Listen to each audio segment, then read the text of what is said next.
Patrick Longchamp. Bonjour à toutes et à tous, très heureux de vous retrouver dans Ce n'est que le début pour parler de solutions. Et aujourd'hui, bien que nous soyons à midi, nous allons parler de nuit, puisque nous allons parler de la nuit du handicap qui se tiendra le 15 juin prochain à Nantes, une initiative nationale déclinée dans plusieurs villes de France. Pourquoi en parler si tôt ? Parce qu'il y a des besoins et que pour pouvoir rendre cette nuit agréable pour tous, eh bien, il faut en parler aujourd'hui. Donc, on va en parler aujourd'hui avec nos deux invités. Il s'agit de Béatrice Bolloré. Bonjour Béatrice. Blandine Bolloré. Bonjour Blandine. Bonjour. Merci beaucoup d'être avec nous. Donc vous êtes maman d'un enfant qui est autiste. Donc le handicap vous touche de près. Vous allez nous expliquer un petit peu pourquoi, comment ces deux mondes peuvent cohabiter et l'un avec l'autre. Et puis Dominique Langlois. Bonjour Dominique. Bonjour. Donc vous êtes le responsable, le porteur de projet sur la ville de Nantes de cette nuit du handicap et vous nous expliquerez un petit peu ce qu'est cette nuit. Et d'ailleurs, je vais tout de suite commencer avec vous Dominique. C'est quoi cette nuit du handicap ? D'où elle vient et quelle est sa vocation ? Alors, la nuit du handicap a été initialisée l'an dernier déjà, lors du 50e anniversaire de l'édition Ombre et Lumière de l'OCH, Office chrétien des handicapés. Et il a été décidé, vu le succès de cet événement qui s'est décliné dans 20 villes de France, de le pérenniser.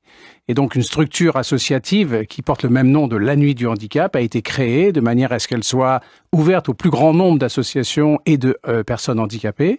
Et donc, cette association est aconfessionnelle et apolitique. Alors, quelle est l'idée de cette nuit du handicap ? Pourquoi avoir voulu, une fois par an, faire une nuit spécialement dédiée au handicap ? Et surtout, qu'est-ce qu'on va y trouver ? Alors, pourquoi dédié au handicap ? C'était effectivement une bonne question dans la mesure où on a bien sûr fait le constat que bien souvent, le handicap marginalise. Et donc là, c'est l'occasion justement de... démarginaliser ? Démarginaliser, ouais, le terme va bien. En tout cas, de les rassembler autour d'un grand moment de fête, de leur donner de la joie et de vivre un moment extraordinaire de rencontre. Blandine, vous pensez vraiment qu'il y a une marginalisation entre ces deux mondes, le monde du handicap et le monde des personnes valides, et qu'il y a finalement assez peu de points de rencontre ? Oui, fatalement oui. Et c'est vrai que le fait de faire se côtoyer des handicapés, même si j'aime pas beaucoup ce mot, mais et des gens non handicapés, mais finalement, est-ce qu'on n'a pas tous un petit handicap quelque part ? Ça, c'est souvent ce que j'entends quand je fais des émissions autour du handicap. On a tous un peu notre handicap quelque part. Oui. Voilà, et c'est vrai que les occasions sont rares de les faire se côtoyer, et c'est pourtant, je pense, la clé de l'entente, la découverte, et puis le handicap fait peur et c'est normal. On a souvent peur de ce qu'on ne connaît pas. Et donc, se rencontrer dans un cadre festif. Comme la nuit du handicap. La nuit du handicap, c'est parfait. Alors Dominique, qu'est-ce qu'on va y trouver dans cette nuit du handicap ?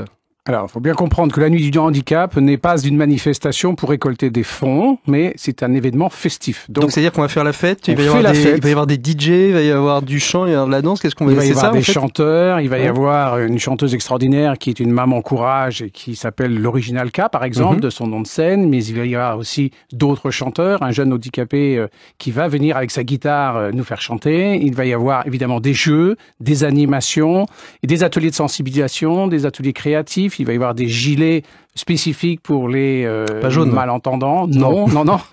Des gilets vibrants. Des gilets les fameux. Oui, on en avait parlé. Ou des caissons vibrants aussi. Il va y avoir une table de ping-pong. Il va y avoir une boccia. Je ne sais pas si vous savez ce que c'est qu'une boccia. Non, c'est un jeu de boules spécifique avec des gouttières pour mettre les boules et aider ainsi le lancer.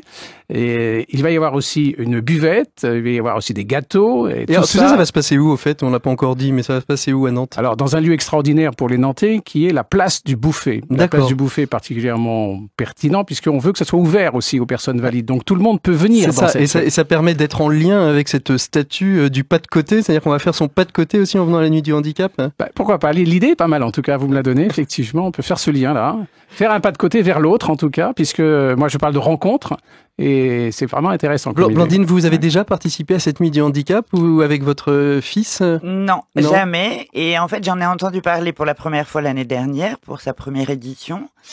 Et j'ai pas fait très attention. Je me suis dit, tiens, encore un truc. Voilà, encore un truc autour du handicap. Allez, on va verser la petite larme. On va nous dire les autistes en bleu, les trisos en vert et tout ça. Et puis, en fait, cette année, j'ai revu un petit peu de communication sur un réseau social que vous connaissez tous.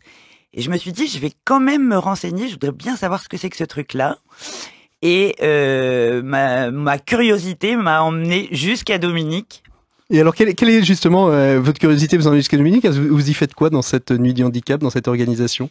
Alors, j'y viens avec... Vous venez chanter avec votre guitare? Alors, il vaut mieux pas pour le climat, mais en revanche, non, j'y viens... En fait, Dominique d'abord m'a convaincu en très peu de lignes de rejoindre l'équipe d'organisation. Donc, je viens avec mes toutes petites capacités et peut-être mon éclairage, en tout cas, sur ce qu'est le handicap au quotidien, en tout cas une forme de handicap, parce que vous êtes touché plutôt par l'autisme, hein, voilà, c'est ça. Et je ne prétends pas connaître la vie de toutes les mamans, puisque je suis une maman d'enfants handicapés, mais je connais certains aspects, et je connais aussi certaines batailles qu'on doit mener. Et j'avoue que une proposition de faire la fête, c'est pas si fréquent. Et ça ne se refuse pas. Ça ne se refuse pas de faire la fête. Alors, qui dit faire la fête, ça veut dire donc que tout le monde est invité, valide comme non valide, on va dire. Enfin, tout le monde n'est pas invalide d'ailleurs, parce que quand on est autiste, on n'est pas invalide. On a juste une connectivité qui est un peu différente au monde. Mais toutes ces personnes-là, donc on se retrouve place du Bouffay, c'est à quelle heure et jusqu'à quelle heure en fait? Rendez-vous à 17h et à partir de 17h, le temps que vous voulez, jusqu'à 22h. Ah oui, donc en fait, c'est la nuit, c'est l'apéro en fait d'abord, et puis après la nuit, le début de la nuit, c'est ça? Exactement. Alors jusqu'à 17h. La programmation, c'est une programmation nationale déclinée en local ou chaque entité locale fait sa propre programmation? Oui, chaque entité locale est autonome puisqu'elle fait sa réalisation de programmation avec les ressources, avec les richesses, avec les personnes qu'elle trouve localement. Alors c'est quoi vos besoins là? Parce que j'ai dit on le fait tôt, hein, on est le 3-4 mai, je sais plus d'ailleurs quel jour on est, je suis perdu. Le 3. C'est comme ça, il paraît que ça commence comme ça, Alzheimer. Le 4 mai, nous sommes le 4 mai aujourd'hui. C'est le 15 juin, donc on a pris beaucoup d'avance, mais vous avez des besoins et ces besoins, il faut commencer à les combler maintenant. Si on veut que tout soit prêt, c'est quoi vos besoins? Oui, comme on fait effectivement une fête gratuite à tous, il n'y a pas de billet d'entrée et même on veut offrir les boissons de la buvette, on veut offrir les gâteaux qu'on en offrira avec. Donc c'est vraiment l'esprit de la gratuité pour favoriser la rencontre. Pour ça, il faut le financer avant. Nos besoins, c'est effectivement du financement et là on a une plateforme Hello Asso, la nuit du handicap, avec la page de Nantes spécifique. On a besoin effectivement d'un peu de fonds pour financer ne serait-ce que notre sonorisation, le grand écran, les boissons qu'on veut offrir, les camionnettes, le matériel, même si on est aidé par ailleurs, on en cherche. Et puis aussi, le jour J, il nous faudra une très très grosse équipe de bénévoles pour encadrer notre manifestation, faire l'accueil, la sécurité, le transport du matériel, le montage, démontage, nettoyage. En termes de financement, ce serait quoi votre idéal de besoin, celui que vous avez budgété, qui vous permettrait justement d'aller au bout du projet que vous avez écrit? Alors, à cette question, je vous dirais que vraiment, il me faudrait 6 000 € encore par rapport à ce que nous avons déjà pu obtenir. Donc 6 000 €, ce serait effectivement, ça nous permettrait de faire tout ce qu'on a envie de faire pour et offrir tout ce qu'on a envie d'offrir aussi à cette fête. Et ça, on peut le faire via le biais à la plateforme Hello Asso, la nuit du handicap, où on peut juste déposer Hello Asso, pardon. Hello Asso, on peut déposer justement des dons au profit de cette manifestation. Tout à fait. Et vous recevez en retour le reçu fiscal correspondant. Qui va bien.